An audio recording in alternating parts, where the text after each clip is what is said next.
السلام علیکم ورحمۃ اللہ۔ حالیہ کچھ ہفتوں میں جو احمدیوں کی پاکستان میں مختلف جگہوں پر شہادتیں ہوئی ہیں، جیسے کراچی میں ہوئی ہے، حال ہی میں سرگودا میں ہوئی ہے، قصور لاہور کے علاقہ میں ہوئی ہے، بلکہ اور کراچی میں دو شہادتیں ہوئی ہیں۔ ایک جس میں مواب نے مل کر ہجوم نے مل کر تشدد کر کے چیمہ صاحب کو لئیک احمد چیمہ صاحب کو شہید کیا، اور ایک اور جس میں ایک احمدی جن پر ظالمانہ طور پر مقدمہ بنایا گیا تھا، اور اس کے تحت وہ زیر حراست تھے، اور ان کی زیر حراست وفات اور شہادت ہوئی ہے۔ تو ان شہادتوں کا تو پاکستان کے اندر بھی کافی حد تک چرچا ہوا ہے۔ بے شک جو مین ٹی وی چینل ہیں اس پر جس طرح سے انصاف کا تقاضا ہے اس طرح سے ان کا ذکر نہیں کیا گیا، لیکن پھر بھی بہرحال کچھ نہ کچھ اس کا ذکر ہوا ہے۔ لیکن انٹرنیٹ پر اور جہاں جہاں تک انسان ایک دوسرے سے ذکر کر سکتے ہیں یا بات کر سکتے ہیں، اور وہ پاکستانی جو پاکستان سے باہر مقیم ہیں، ان میں تو اس کا بہت چرچا ہوا ہے، بہت اس کا افسوس کا اظہار کیا گیا ہے، اور اس بات پر آواز اٹھائی گئی ہے کہ ہمارا معاشرہ کس سمت میں چل پڑا ہے جہاں پر اس طرح دن دہاڑے احمدیوں کو یا تو تشدد کا نشانہ بنایا جاتا ہے یا ان کی جان لے لی جاتی ہے۔ لیکن اس کے علاوہ ایک اور ایسا واقعہ چل رہا ہے پاکستان کے مختلف علاقوں میں، مختلف جگہوں پر، جس کا شاید عام طور پر لوگوں کو پتہ نہیں ہوگا یا ان کو اس طرح سے اس کی سمجھ نہیں ہوگی کہ ایک ایسی ظالمانہ خوفناک فضا قائم کی گئی ہے پاکستان کے علاقوں میں، خاص طور پر جو چھوٹے قصبے یا شہر یا چھوٹے شہر یا بڑے شہروں کے ایسے چھوٹے جو گلی محلے کی جگہیں ہیں وہاں پر، اور خاص طور پہ گاؤں یا دیہاتوں میں ایک ایسی فضا قائم کر دی گئی ہے احمدیوں کے خلاف، جس کے اندر یوں معلوم ہوتا ہے کہ مخالفین کی یہ کوشش ہے یا خواہش ہے کہ احمدیوں کا روزمرہ کا جو جینا ہے وہ بھی مشکل بنا دیا جائے۔ اور ویسے تو جہاں تک 1984 کے قانون، آمرانہ قانون کی بات ہے، جس کا ذکر کرنا اس لحاظ سے بہت ضروری ہے کہ اس قانون کا جمہوریت سے کوئی تعلق نہیں تھا۔ جس طرح 1974 کے قانون کے بارے میں تو کہا جاتا ہے کہ جی وہ اسمبلی کا فیصلہ تھا، وہ قانون پاس ہوا تھا جمہوری طریقے سے، تمام قوم نے مل کے فیصلہ کیا تھا، چلیں اس کو اگر مان بھی لیا جائے ایسا ہی۔ لیکن جو 1984 کے کا آرڈیننس جنرل ضیاء الحق صاحب نے جاری کیا، وہ تو ہر آدمی جانتا ہے کہ آمرانہ قانون تھا، اس کے اندر کوئی جمہوری سوچ شامل نہیں تھی۔ اس لیے اس قانون کے تحت احمدیوں کی روزمرہ کی زندگی جرم بنا تو دی گئی ہے، چاہے وہ اپنے عقیدے کا اظہار کریں یا اپنے عقیدے کی تبلیغ کریں یا اپنی عبادت کو نماز کہیں جس طرح وہ اس کو سمجھتے ہیں، یا اگر وہ اذان دینے کی کوشش کریں جس طرح وہ اپنے عقیدے کے مطابق اپنی نماز پڑھنے سے پہلے جو قانونی لحاظ سے اس کو عبادت کہیں گے وہ دینا چاہتے ہیں اذان، وہ سب ان کے اوپر روکیں، پابندیاں لگا دی گئی ہیں، صرف اس نام پر کہ یہ گویا اسلام پر کوئی ٹریڈ مارک ہے، اسلام پر جس طرح جو کاروباری معاملات میں یہ قانون لاگو ہوتا ہے کہ کوئی دکان کا نام یا بزنس کا نام کسی خاص کمپنی کی ملکیت ہوتا ہے، اور اس کمپنی کے علاوہ کسی اور کو یہ اجازت نہیں ہوتی کہ وہ اس نام کا استعمال کرے۔ تو اسلام کو بھی کچھ کہہ لیں کہ تنظیموں کا گویا برانڈ بنا دیا گیا ہے قانون کی جہاں تک بات ہے، کہ گویا وہ ایک برانڈ ہے، اور اس کو جو ان کی مرضی کے مطابق نہیں ہے وہ اس کو استعمال نہیں کر سکتا، اور احمدی ان کی مرضی کے مطابق چونکہ نہیں ہے اس لیے اس کو استعمال نہیں کر سکتے۔ لیکن اس کے باوجود یہ جو خوف و ہراس کی فضا ہے، یہ ایک نسبتاً نیا معاملہ سامنے آیا ہے، اور اس کی کچھ مثالیں میں آپ کو آپ کے سامنے پیش کرتا ہوں. غالباً آپ کی نظر سے گزری ہوں گی، لیکن آپ ذرا غور کیجئے کہ کس طرح سے یہ ایک وبا کی طرح بات پھیلی ہوئی ہے، جو کہ مختلف علاقوں میں پائی جاتی ہے، کم و بیش ایک ہی طریقے سے، ایک ہی طرز پر. اور آئے پھر میں آپ کو دکھاتا ہوں، پھر میں آپ کو کچھ ویڈیو کلپ دکھاتا ہوں، اس کے بعد ہم اس پہ کچھ تبصرہ کرتے ہیں. آئیے پہلے یہ ذرا ایک کلپ دیکھیے. آج تو پڑھایا جمعہ تھے طاہر صاحب جتنے میں ویکھیا ہی نہیں، کاشا بھی نہیں پیچھے بیٹھی. تو 11:30 بجے اتنے آیا ہے، تو 11:30 بجے آیا ہے. تو مرزائی ہے نا، ایک منٹ گال سنو، تو مرزائی ہے، تو مرزائی ہے نا. ہاں لیکن تو امنا ہے جمعہ پڑھاون جی. اس نے فون کرو، میں مسلمانہ ڈک لیا، انہوں فون کرو پر میں مسلمانہ ڈک لیا. تھی چوری جمعہ پڑھا دو. ڈاکٹر صاحب ویڈیو بنا ویڈیو بنتی پہ نا دیکھا. ہاں ٹھیک ہے، ویڈیو بنتی پہ. چوری ہم دو 11:30 بجے تو آیا اتنے. آ بیگ کھولو جی، بیگ کتاباں.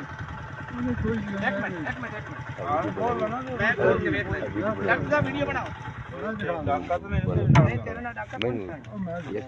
ہاں کھولو ڈاکٹر صاحب ویڈیو بنا.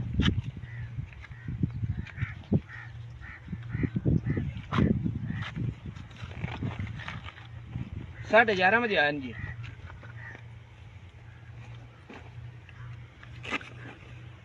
آ کتاب دیکھو جی، اس کتاب اتنے انگوٹھے لویں سب کچھ. اتنے کاغذات کیوں لے باہر کٹیا جی؟ میں خود کر دوں ساری پیچھے کے سارے ویڈیو بنا، سارے نام نہیں کرنا.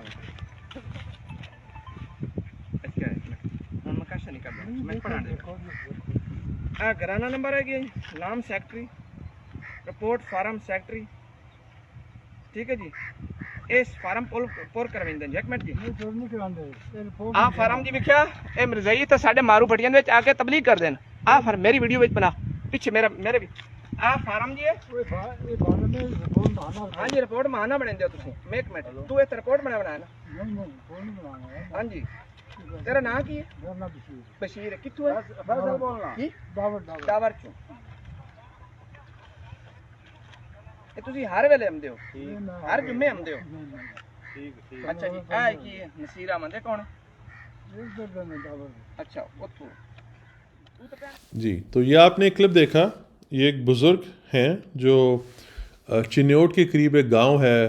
وہاں پر جمعہ کی نماز پڑھنے کے بعد وہ واپس جا رہے ہیں، اور ان پر یہ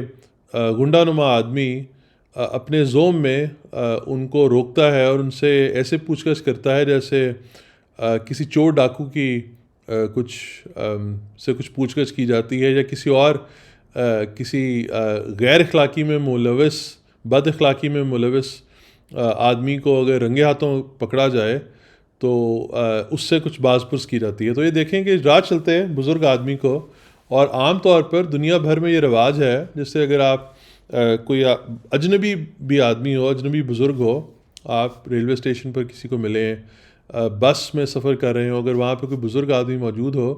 تو انسان کی کوشش ہوتی ہے، اور خاص طور پہ وہ آدمی جو مذہبی ہونے کا دعویٰ کرتا ہے یا مسلمان ہونے کا دعویٰ کرتا ہے، کیونکہ مسلمان تو رسول کریم صلی اللہ علیہ وسلم رحمۃ اللہ عالمین کے پیروکار ہیں، ان کے ماننے والے ہیں. وہ آپ کو واقعہ یاد ہوگا ایک بوڑھی عورت کا جو جس کا سامان اٹھا کے رسول کریم صلی اللہ علیہ وسلم چل پڑے، اور اس کے نتیجے میں آخرکار وہ عورت مسلمان ہی ہو گئی، کیونکہ وہ سمجھتی تھی کہ ایک آدمی جو جادوگر ہے اور وہ بڑا دھوکہ دینے والا ہے اپنے جادو کے ذریعے، جب اس نے مشورہ دیا رسول کریم صلی اللہ علیہ وسلم کو، کیونکہ وہ ان کو نہیں جانتی تھی کہ آپ اس سے بچ کے رہیں، اس کا خیال تھا کہ اپنے محسن کو، اپنے احسان کرنے والے کا احسان اتارنے کا اس کے پاس ایک ہی طریقہ ہے، کیونکہ وہ غریب عورت ہے، بوڑھی عورت ہے، وہ کسی کو کیا کچھ آفر کر سکتی ہے. تو اس نے جو بات پیش کی، اپنا بہترین مشورہ کہ ایک جادوگر سے بچ کے رہنا. تو وہ رسول کریم صلی اللہ علیہ وسلم نے کہا کہ وہ جادوگر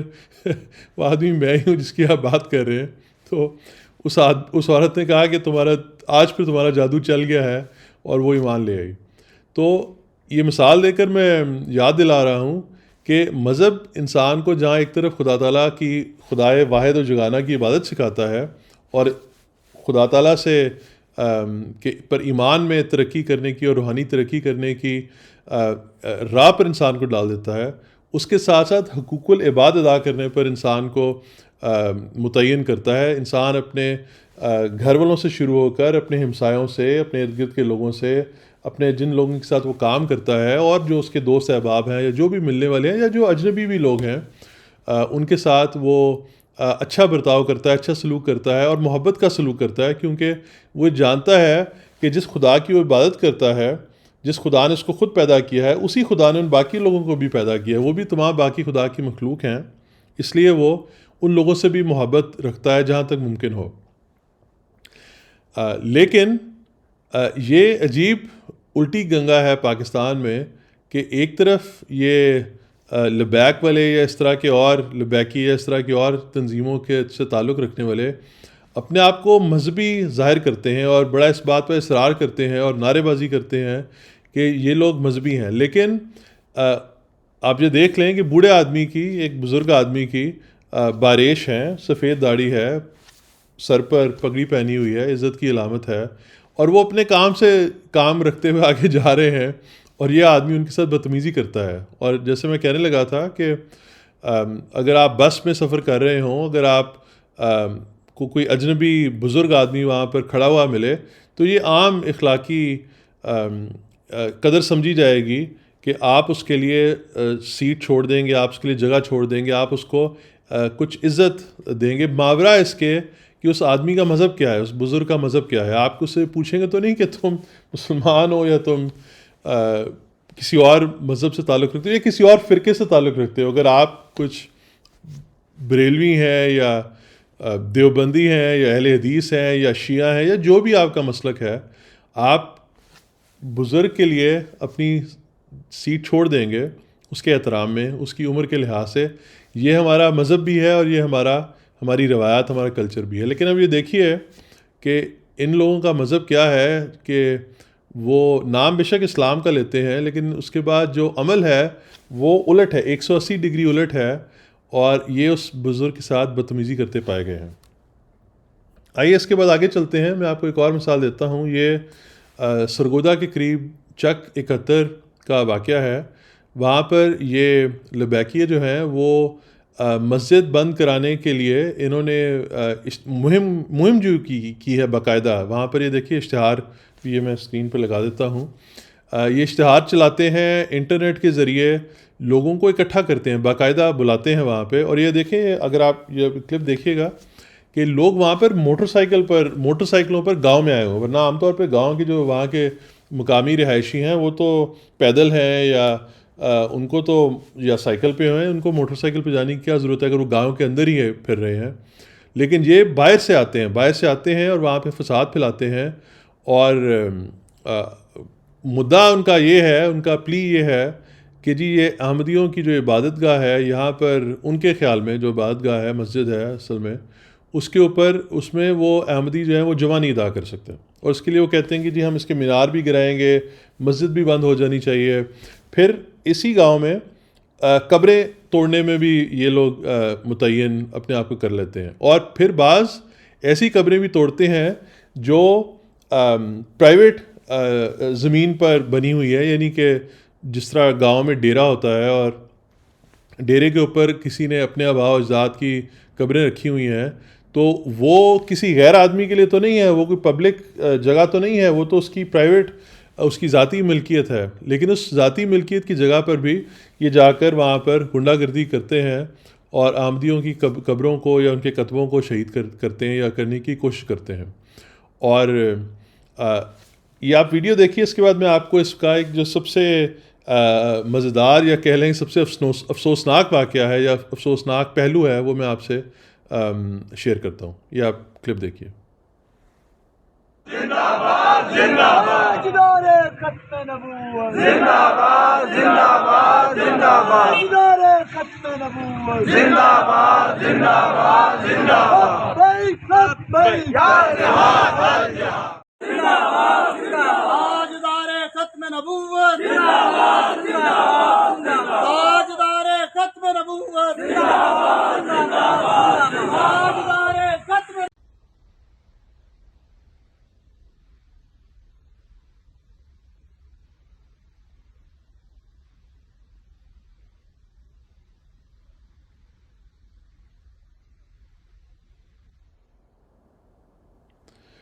جی، تو یہ آپ نے دیکھ لیا اچھی طرح کہ یہ لوگ وہاں پر پتہ نہیں خود بھی جمعہ پڑھتے ہیں کہ نہیں پڑھتے کیونکہ وقت جمعے کا ہے، تو ان کو تو اصولاً اپنی مسجد میں ہونا چاہیے جمعہ پڑھنے کے لیے، اور اس کے بعد اگر ان کے پاس فارغ وقت ہے تو یہ کوئی رفاع اعمال کے کاموں پر جائیں، ورنہ اگر یہ خاندانوں والے ہیں، بیوی بچوں والے ہیں، تو جا کر یہ اپنی بیوی بچوں کے کام میں امداد کریں. لیکن یہ آمدیوں کے علاقے میں غنڈہ گردی کرنے آئے ہوئے ہیں. اور جو افسوسناک یا شاید مضحکہ خیز بات ہے وہ یہ ہے کہ یہ جو ایف آئی آر کٹی ہے احمدیوں کے اوپر اس گاؤں میں چک 71 جنوبی سرگودا میں، اس ایف آئی آر کے اندر جو مین مدعی ہے، جو سب سے بنیادی مدعی اور گواہ ہے، جس کا نام افضال احمد ولد مہدی خان وڑائچ ہے. یہ افضال احمد صاحب ایک خود اشتہاری آدمی ہیں. میں پھر سے آپ کو بتاتا ہوں کہ اور مقدمات میں، اور ایک نہیں دو نہیں کئی مقدمات میں، میرے پاس اس کی ایف آئی آر کی کاپیاں موجود ہیں. یہ باقاعدہ ریاست کی طرف سے اس کے اوپر مقدمہ بازی ہے، یعنی کہ اس نے اس نوعیت کے جرم اور اس مقدار میں جرم کیے ہوئے ہیں کہ اب یہ کسی فرد ورسز فرد کا معاملہ نہیں ہے، بلکہ حکومت کی طرف سے، ریاست کی طرف سے اس کے اوپر ریاست مدعی ہے اس کے معاملات میں، اس کے جرائم میں. اور اس کی ناقابل جس طرح عام مقدمات میں لوگ ضمانت لے لیتے ہیں، تو ناقابل ضمانت وارنٹ اس کے جاری ہوئے ہیں. یہ آدمی جو لبیکیوں کا ایک مین آدمی ہے اس چک 71 جنوبی کے جگہ پر، اور وہاں پر وہ کرتا دھرتا ہے اور اپنا ایف آئی آر میں گواہ بنا ہوا ہے، بنیادی گواہ بنا ہوا ہے. وہ آدمی خود ایک اشتہاری مجرم ہے، اور اس کو پولیس جو ہے وہ پولیس نے اس کے اس کے بارے میں اشتہار اس کی گرفتاری کے لیے جاری کیا ہوا ہے. تو دیکھیں کیا ستم ظریفی ہے کہ ایک طرف تو اللہ تعالیٰ کا جو دین لانے کا جو حکم ہے، جو مقصد ہے اسلام نازل کرنے کا رسول کریم صلی اللہ علیہ وسلم کے ذریعے، قرآن مجید فرقان حمید کو نازل کرنے کا، وہ اس انسان کی اخلاقی تکمیل ہے. کیونکہ جہاں تک نماز کی بات ہے، روزے کی بات ہے،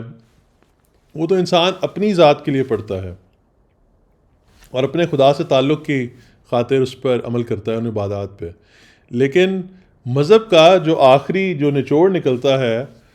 جو آخری صورت اس کے سامنے آتی ہے، وہ ہے جو عوام کے سامنے، دوسرے لوگوں کے سامنے، معاشرے کے سامنے آتی ہے، جس سے انسان کے اخلاق کی تکمیل ہوتی ہے.